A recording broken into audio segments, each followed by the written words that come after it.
Good morning, S3, and I hope you're all well and keeping safe during this time.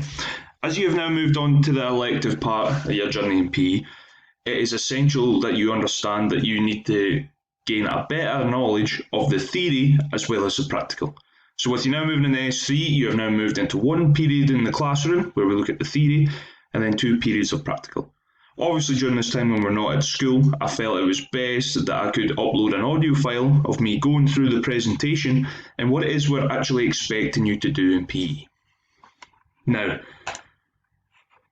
this was in the first presentation where I outlined the journey that you'll go through in PE. Now, if we can see here, this is what we like to call the cycle of analysis. This is what you'll follow during S3 elective, into National 5 when you're in 4th year, and then into higher. This is all about how you develop as a sports person, how you are as an athlete, and how you can better yourself. So here you can see we go through 4 stages of the cycle analysis. Firstly, with what you're covering at the moment, you're looking at the factors impacting on performance. Now, there are a lot of different factors that can impact a sports person and a performer such as yourself when taking part in physical activity. Now, what you've seen before is that we look at 4 factors of physical, emotional, mental, and social. And within that, you've seen that you look at different sub-factors and how they impact you in either a positive or a negative way. So that betters your understanding of what factors can impact on your performance. Then you move on to identifying your strengths and your weaknesses. You'll do this through using different methods and gathering information. You'll use methods to test these factors to see which sub-factor is your weakness, and you'll go into a lot more depth in that moving into next year, starting August. But to start with, we are going to be looking at the factors impacting performance. After that, you'll then move on to stage 3, which you look at approaches to developing the factors. You do this through what's called a personal development plan, a PDP. You'll go through a 6-week training program and using different approaches to improve these factors. And then finally, you'll use different methods to monitor and evaluate your progress when using these approaches. But this will all be made a lot clearer as you move through the course. But to start with, we have been looking at the factors impacting on performance, which as you can see up here, and the sub-factors are below. Now, I have attached for you a video from Mr. Murray who talks through using Google Classroom. Now, I want you to ignore the use of the virtual jotter, but I want you to pay close attention to how Mr. Murray completes tasks and how he uploads them to his teacher.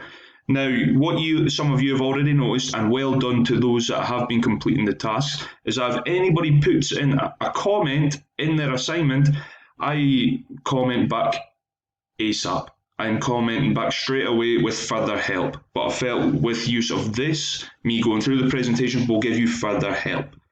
Now, moving on to what you've previously worked on. Now, within the factors impacting on performance, you need to understand that these factors can impact in either a positive or a negative way. Now, as I've said, it is all about how they impact. And I want you to always think why. And what some of you have done has given me some excellent examples from the clips that I've attached. But always think of an example. So if you think it's had a positive impact and it's on your performance or on their performance if you watch the clips, what is it allowing them to do? If you think it's negative, what is it not allowing them to do? And a nice example from one of you in the class is when we looked at our first task, looking at the physical factor, this person looked at agility.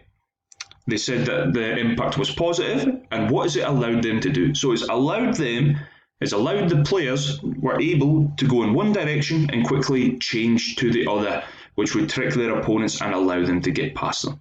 Now, when we're looking at the definition of agility, it's all about changing direction at pace. Now, this person has understood that, and because it's positive, this is what it's allowed them to do. Obviously, if it was negative, you could flip that and say the player was not able to go in one direction and quickly change to the other, which wouldn't trick their opponent and wouldn't allow them to get past them. Now, a nice little addition to this would be is that they're able to go in one direction quickly and change to the other to get past their opponent, but then make progress to the basket and ultimately score the points for their team. But as I said, as a starting point, this was a brilliant answer and well done to them. Moving on, we are going to be looking at the mental factor today, third years. And the mental factor has 3 sub-factors where we look at decision making, concentration, and motivation.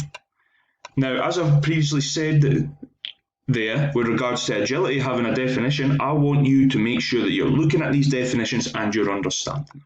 So these, for our mental sub-factors, we are looking at decision-making, concentration, and motivation. So for decision-making, it is the thought process of selecting a logical choice from the available options. So if you're a footballer, once you've received possession from your teammate, you have 3 options. You can either pass, dribble, or shoot. And it's whatever option that you have chosen, and you need to think, is that the right option or is that the wrong option? Concentration is the ability to stay in task. So for a golfer, they must stay focused on which club do they use.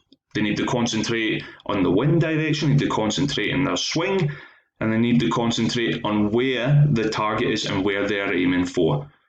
And then again, further emphasis on what you need to show me is that you need to watch that performance and you need to think, did that have a positive impact or did that have a negative impact? Motivation is a reason or reasons for acting or behaving in a particular way. So I've given you a couple of clips here from tennis players. So how are they demonstrating their motivation? How do they motivate themselves to try and get a head start on their opponent and to put them under pressure and to ultimately win the game? Now, what I'm going to ask you to do and what I have asked you to do, you have watched a variety of clips looking at these sub-factors, whether it being physical, emotional, or mental to date. What I'm wanting you to do is show me your understanding, watch the clips, and think, right, did this have a positive or a negative impact on their performance? So I would scroll down and I'm going to go through a concentration example with you, a decision-making example with you, which we are going to look at golf. So if you just click on the link, you can see here it brings you up top 10 of Tiger Woods shots. That would then bring you to the video. I am then going to ask you to watch the video and you're going to pick up a little example and show me your understanding. If you think Tiger Woods' decision-making here has had a positive or negative impact on his performance, and I want you to tell me why you think that. PGAtour.com presents Tiger Woods' top 10 career shots on the PGA Tour. I don't know what he's going to do here, but this is... I don't know. I'll have to watch him.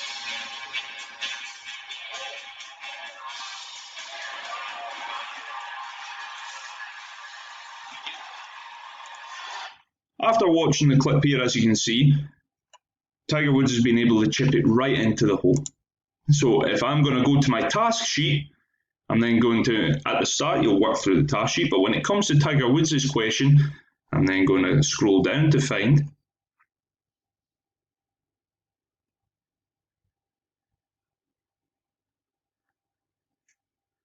So, question 5. After watching Tiger Woods, has decision-making had a positive or negative impact on his performance? Now, as we can see, it's had a positive impact. Third years. So that's my starting point. It's had a positive impact on his performance. Why positive or negative? So I could go along the lines as it has had a positive impact as he has hit the ball correctly with the right power and speed. This has resulted in the ball dropping in the hole. Now, what decisions can he make? And now, as I said to you, I want you to show me your understanding of golf here. So the decisions that he can make, Tiger has to choose the correct club. He has to swing with the right amount of power. And he has to hit the ball correctly with the right amount of spin. Now, this has obviously shown my understanding of golf, but what I want to see you do for the rest of the clips, I want you to show your understanding here. And as I've said previously in the slides, why has it had a positive or a negative impact on his performance? What has it ultimately allowed him to do? So as we can see here, because Tiger Woods has been able to hit the ball correctly with the right power and speed, this has resulted in the ball dropping in the hole. So what decisions has he had to make? Tiger has had to choose the correct club, he has had to swing with the right amount of power, and he has to hit the ball correctly with the right amount of spin. And that has only had a positive impact on his performance because it is dropped in the hole. Now that's what I want you to do going through every single clip here, third years. Show me your understanding of the sub-factors. And remember, always come back if you're not sure while watching the clips. What is the definition saying? So when we're thinking of Tiger Woods, it's the thought process of selecting a choice from the available options. Now, as I've went through with you there, Tiger Woods has correctly selected the right club. He's correctly selected the right amount of power, the right amount of spin, and this is what has resulted in the ball dropping in the hole. Now, after completing all the questions here, third years, I then want you to go to BBC Bitesize, and I want you to work through the slides here that BBC has to offer. This just gives you some more understanding here, and it gives you a variety of different quizzes that you can complete. Now, bear in mind that they'll go through some different sub-factors with relation to the factors that we're focusing on third years. So don't worry about that if they're giving you some different sub-factors. It just gives you a little bit more understanding. But here at Cathkin, we select specific sub-factors that we go into depth with and to go through and give you some examples. Now, in summary, I have now went through the cycle of analysis with you. I've went through how to submit work using Mr. Murray's video on YouTube, and then I've gone through what I'm expecting from you and how we go about completing the work on the presentation. If there are any problems whatsoever, third years, please put in the comments and let me know if you found this video useful and if it's made it a little more easier for you to complete the work. As I've previously said, I hope you're all well. And if you ever need anything, please put it in the comments.